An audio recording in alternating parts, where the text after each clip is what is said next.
নজর রাখবো পরবর্তী সংবাদে। হোলির আনন্দ ফিকে প্রযুক্তির শহর বেঙ্গালুরুতে। কেন সেই কারণ জানবো আমরা বিস্তারিত। তবে জল ছাড়াই দল খেললো উৎসব মুখর মানুষ। জল ছাড়াও যে রং খেলা যায় সেই ছবি একবার প্রমাণ করে দেখালো এবার প্রযুক্তির শহর বেঙ্গালুরু। জল নষ্ট করার অপরাধে 22 পরিবারকে লক্ষাধিক টাকা জরিমানা ইতিমধ্যে।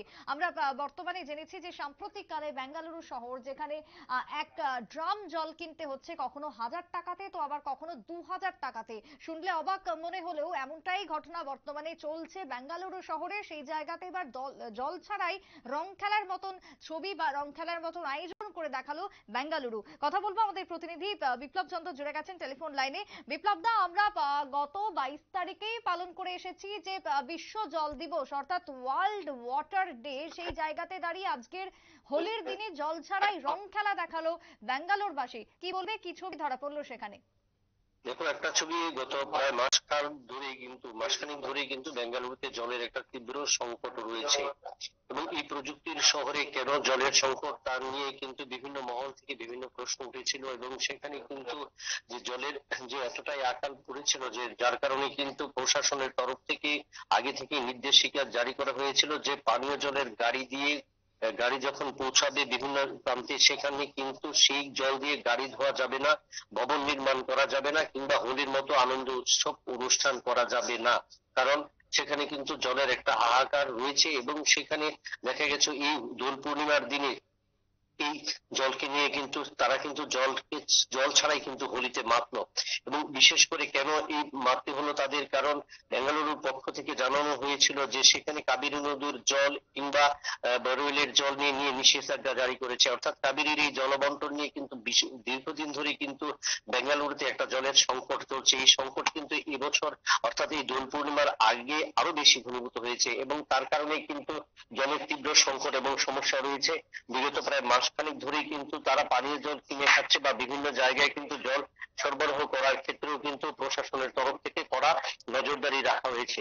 এবং এই ক্ষেত্রে দোলের আগে কিন্তু এই নির্দেশিকা দেওয়া হয়েছিল যে দোল পূর্ণিমার সময় যেন তারা জল ছাড়াই যেন দোল পূর্ণিমাতে অংশ নেয়। এবং সেক্ষেত্রে দেখা গেল বেশ কিছু পরিবার, 22টি পরিবার সেখানে কিন্তু তারা জল নিয়ে এই রং খেলাতে মেতেছিল। এবং এই জায়গাতে আমরা সাম্প্রতিক কালে যে ছবি দেখছি, আমরা যে জলের ড্রাম কিনি বা যে জার আমরা বলে থাকি 20 লিটারের, সেই জার কোনো কোনো রাজ্যে 20 টাকাতেও বিক্রি হয়, কোথাও আবার 50 টাকা দরেও বিক্রি হয়।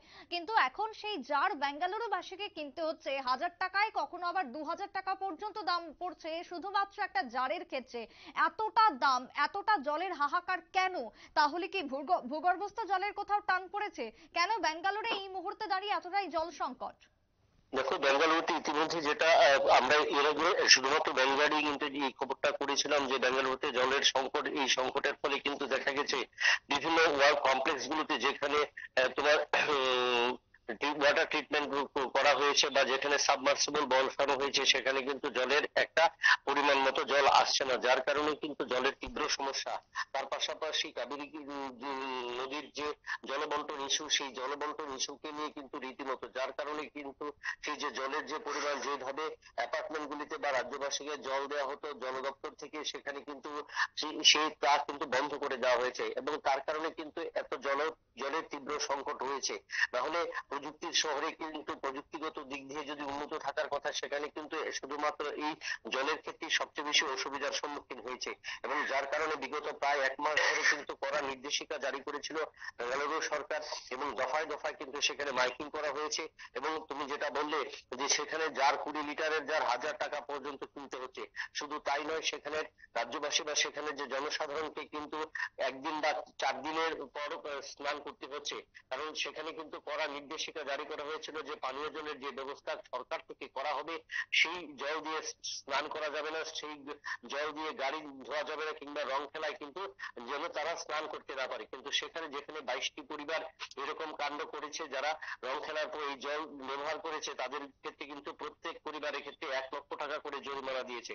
অর্থাৎ প্রযুক্তির শহরে যে জলের হাহাকার, সেটা ভূগর্ভস্থ জল না থাকার কারণে, তার পাশাপাশি কাবেরী নদীর জলের ইস্যু, অর্থাৎ দুটো জিনিসকে নিয়ে কিন্তু রীতিমতো ভাবে বেঙ্গালুরুবাসী বা বেঙ্গালুরের মানুষ কিন্তু এখন চিন্তিত রয়েছে।